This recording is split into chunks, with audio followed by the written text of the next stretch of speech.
যদি টর্চার যদি একটা মানুষকে ধরে এনে মারপিট করলে এটা সবাই দেখতো, কিন্তু এটা তো এই ধরনের কোনো সিচুয়েশন এখানে কোনো কিছুই না। চট্টগ্রামের আকবরশাহ থানাধীন পশ্চিম ফিরোজশাহ আবাসিক এলাকায় ছেলেকে বাঁচাতে গিয়ে দন্ত চিকিৎসক বাবার মৃত্যুর ঘটনা নিয়ে মিলেছে চাঞ্চল্যকর তথ্য।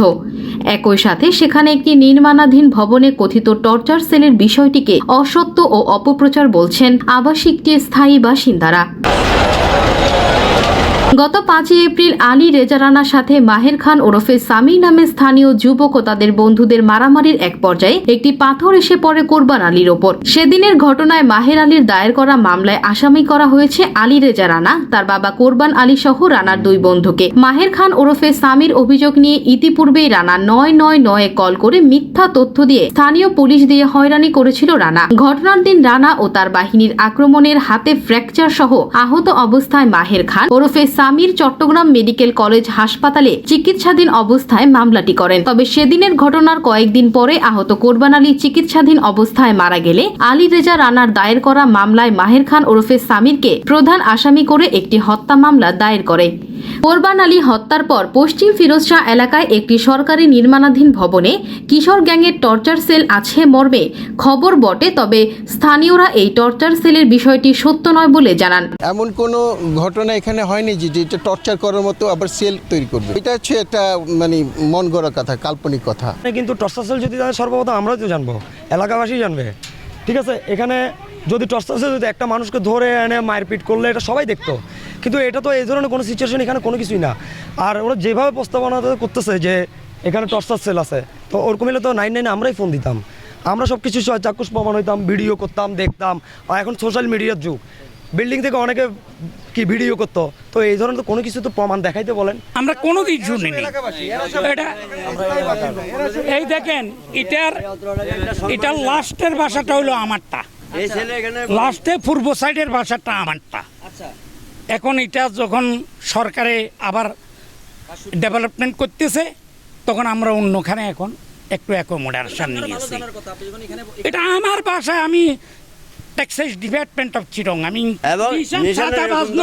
নিশান হইতেই পারে না। হত্যাকাণ্ড তো হয়েছে, এটা তো সত্যি কথা। তবে পাথরটা কে মারছে এটা বলেন না কেন আপনারা, সেটাও বলেন। আপনারা নিশান ঘটনাস্থলে ছিল কেন এটাও বলেন।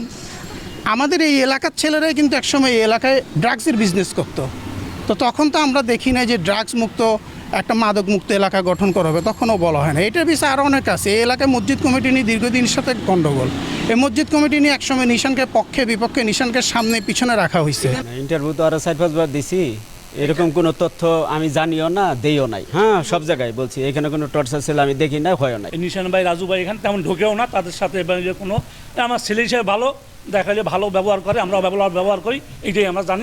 এদিকে হত্যা মামলায় 7 নং আসামি হলেও সকল প্রচারণায় 71-এর মুক্তিযুদ্ধে অবদানের জন্য বীরোত্তম খেতাবপ্রাপ্ত বীর মুক্তিযোদ্ধার সন্তান গোলাম রসুল নিশানকে নিশানা করা হচ্ছে বলে দাবি করেছেন নিশান। আবাসিক কমিটি নিয়ে প্রতিপক্ষ একটি গ্রুপের প্রতিহিংসার কারণেই এই মামলায় তাকে আসামি করা হয় বলেও জানান নিশান। মিডিয়ার মাধ্যমে, যে মিডিয়া ট্রায়ালের মাধ্যমে যে আমার নামে যে বিভিন্ন ধরনের অপপ্রচার চালানো হচ্ছে, তার প্রেক্ষিতে আমি একটা কথাই বলবো, প্রকৃত সত্য ঘটনাটা বের হোক। কোরবান আলী সাহেব যিনি আজকে পৃথিবীতে নেই, তাকে কেন্দ্র করে যে অপরাজনীতি হচ্ছে, সে অপরাজনীতির বলি হচ্ছে আমি আওয়ামী ঘরানার একজন সন্তান, পরিবারের সন্তান হওয়ার পরেও তারা আমাকে বিভিন্ন মাধ্যমে বিভিন্ন মিডিয়ার মাধ্যমে আমাকে আজকে তারা যেই পর্যায়ে নিয়ে গিয়েছে, তার জন্য আমি আসলে খুব ভারাক্রান্ত। যেই জিনিসের সাথে আমি জড়িত না, যেই জিনিসগুলোর সাথে আমি জড়িত ছিলাম না কোনো দিন, যে ন্যায়ের পক্ষে আমি লড়াই করে গিয়েছি, সেটাই আজকে আমার কাল হলো। কিন্তু কোনো অবৈধ কর্মকাণ্ড, কোনো কিশোর গ্যাং, কোনো চাঁদাবাজি, এগুলোর সাথে আমার কোনো সম্পৃক্ততা নেই। পূর্বেও কেউ অভিযোগ দিতে পারে নাই, এখনও পারবে না। আমি সবসময় সুষ্ঠু ধারা রাজনীতি করে গেছি, সাংগঠনিক রাজনীতি করার চেষ্টা করেছি। যেদিন ঘটনাটা ঘটে, আমি সেদিন আমার শ্বশুরবাড়িতে ছিলাম। আমার ওই দিন একটি ইফতারের দাওয়াত ছিল, আমার পুরো পরিবার আমরা ওখানে উপস্থিত ছিলাম। এবং আমি যে বাসা থেকে বের হচ্ছি, যে টাইমটুকু, যে সময়টুকু, সেগুলোর সিসি ফুটেজের ক্লিপও আমার কাছে আছে, যে সময়গুলো কোন সময় আমি গিয়েছি এবং আমি আমার শ্বশুরবাড়িতে কখন ছিলাম, কতক্ষণ ছিলাম, সব কিছুর তথ্য প্রমাণ আমার কাছে আছে। নিহত কোরবান আলীর ছেলে আলী রেজা রানা বারবার বিভিন্ন গণমাধ্যমে কিশোর গ্যাং নিয়ে অভিযোগ তুললেও অনুসন্ধানে জানা গেছে এই রানার নিজেই একটি কিশোর গ্যাং লালন করেন।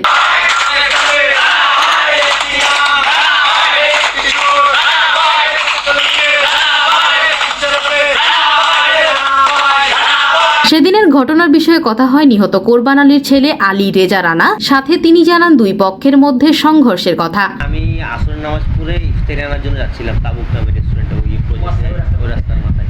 তো হঠাৎ করে স্বামী নামের ছেলেটা আমাকে ডাক দেওয়ার সাথে সাথে আমাকে 10-12 জন মিলে মারতে হবে।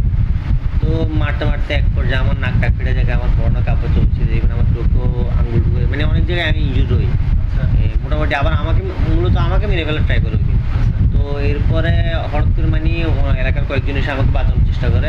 তো এই টাইমে আমার বাবা দূর থেকে দেখতে হবে। আমার বাবা যখন আসে, উনি দূর থেকে দেখছিল, হঠাৎ করে আকিব নামে একজন ছেলে ও বাবাকে দেখায় দেয়।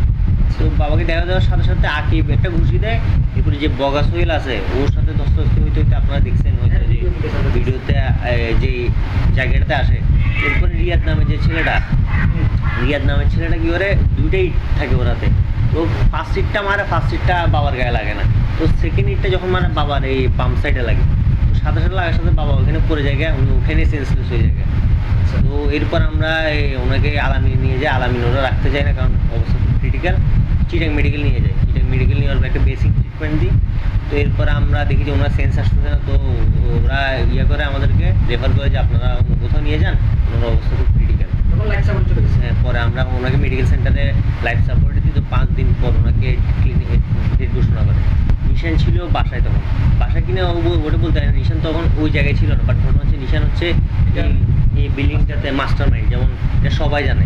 মানে এই এলাকায় ওপেন সিক্রেট যে নিশানের যে বিল্ডিংটা, যেমন আপনারা অনেক গণমাধ্যমে ঘটনার বিষয়ে পুলিশ বলছেন হত্যার সাথে জড়িতদের গ্রেপ্তারের কথা। সুষ্ঠু তদন্তের মাধ্যমে প্রশাসন নিহত কোরবান আলীর হত্যার সাথে জড়িত মূল আসামিদের গ্রেপ্তার করবে বলে এমনটাই প্রত্যাশা এলাকাবাসীর।